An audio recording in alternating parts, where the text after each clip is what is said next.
All right, fellow babies, welcome back to Pachter Factor on SIFTD.net. I'm Michael Pachter, your host.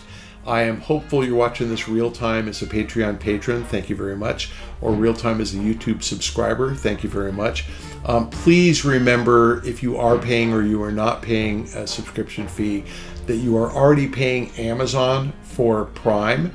And Amazon has a free perk. If you link your Amazon Prime account to your Twitch Prime account, they will spread their butt cheeks and you can take advantage of them. So please do it. We want to stick it to Amazon and link your Twitch Prime account to your Amazon Prime account. There are instructions on how to do that in the show description. This episode of Pachter Factor is brought to you by DeShazer Ryan Realty. Right now, Doug DeShazer has beautiful lots available adjacent to Kookanusa Lake in northwest Montana. Pull up your RV and access the hookups, or build your own construction. Either way, you have access to world-class fishing, hunting, boating, swimming, biking, hiking, and the internet. No matter where you're looking to buy, make Doug DeShazer your real estate consultant at 406-291-1643. That's Doug DeShazer at 406-291-1643. Today's question from Sifted from Deus Zero. How do you know if a game is truly a hit anymore? Square Enix was disappointed with 4 million sales of Tomb Raider at launch. Some are saying Starfield is a failure because of its low Steam player counts. Microsoft doesn't care and doesn't provide numbers because it's all about Game Pass. How do you really measure the success of a video game in 2024? I mean, the answer is it's successful if it's profitable. And the reason Square Enix was disappointed in Tomb Raider was because they spent more than $200 million to make the game, and 4 million units just they didn't get payback. So, think about it in the movie context. If you spend $30 million on a film and it does, 30 or 40 million at the box office, it's a success because they're going to get, streaming rights and syndication rights and DVD sales and, downloads and stuff. So they, you kind of want to make back the cost of the movie at box office, and that they made money. So if you have a $250 million movie and it does 30 million at box office, it's a failure. Same thing. If you have a $250 million movie and it does 200 million at box office, that's a lot bigger than the $30 million movie, but it's a failure. So I think that, success is measured by unit sales, and I was really pleasantly surprised when Hogwarts Legacy sold 15 million copies. That's shocking. That is probably 2x the most successful Harry Potter game ever. And so, is that a success? Yeah. Twice as many copies as the most successful other Harry Potter game? Yes. Why? Because development went from EA back in the 2000s to Warner Brothers, and they put their best studio on it, and it's just an amazing game.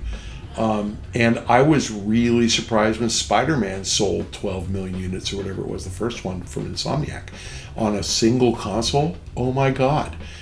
So that's just like an unheard of number. I'd say kind of the over-under for a real successful game is about 8. An Assassin's Creed game, you expect it to do 8. If it does 7, it's a disappointment. If it does 12, it's a big hit. But look at Call of Duty. The average does 24.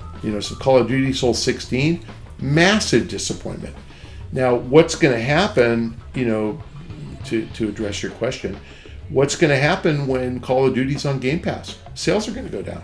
Like, there's just no way. If there are 30 million Game Pass members now, there'll be 35 by the time they get Call of Duty on it. How many of those people are going to buy Call of Duty? How about none of them? Right? How many of the 35 million Game Pass members buy Call of Duty now? I don't know. Let's say 5. Then they're going to sell 5 million fewer copies. Period. So we're going to have to rethink what constitutes a success, because the way that we consume it is going to change. And I'd say that's true of movies. Movies used to be shown in theaters only, and I'm talking 100 years ago. And then television came along, and we started getting movies on TV. And then premium cable came along, HBO. We started getting movies on HBO. And then secondary premium cable like USA Network and TNT came along. We started getting movies there. Then pay-per-view and VOD came along, and then DVDs came along, and then streaming came along. Now you got a billion ways to watch a movie. Guess what happened? Box office is smaller, movie revenues are bigger. So the movie studios are perfectly happy that there's 7 or 8 ways to watch a movie, but the theater owners aren't happy. So your question really says, how many units on a console are sold, when the question should say, what's the ultimate revenue from the game? And the ultimate revenue from the game is going to be bigger because of Game Pass. So I think that a success is going to be measured by revenue and not by units. I think that's really the way to think about it. Now, we've had an earlier question about live services. The problem with that way of thinking is you've got companies like Sony thinking they have to do a live services push on every game. And that means they're trying to maximize revenue on every game. And there are just some games that don't lend themselves to live services. So single player games generally don't. GTA did. But for GTA to work, they had to turn it from a single player game into a multiplayer game that had a compulsion loop that made you want to spend money.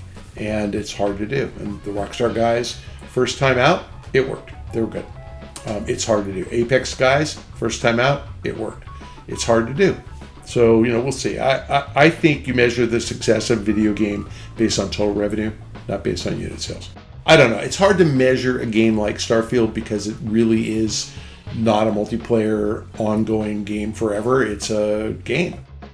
You can't compare it to a live services recurring revenue game, and you can't. I don't even know how long the game is, but even if it's a 200-hour game. GTA is a 200-hour game, and I never finished it. I don't know how you measure it. Like I said, revenue. That's how you measure it. I'm going to take a break now. I'm done talking to you, so thank you for joining me on Pachter Factor on SIFTD.net. If you're a Patreon patron or a YouTube subscriber, thank you for your subscription. Even if you are those things or you are not, please stick it to Amazon. Link your Amazon Prime account to your Twitch Prime account. Very easy to do that. Amazon will bend over and take one in the rear from you for free, and will pay Shane for free if you remember to do that. There are instructions on how to stick it to Amazon in the show description below. So do it, please. It's free money. You already paid for it. It's like having a coupon expire when you're going to buy the product anyway. Don't let the coupon expire. It's free money. Okay. Thanks for joining us on Pachter Factor. We will see you next time.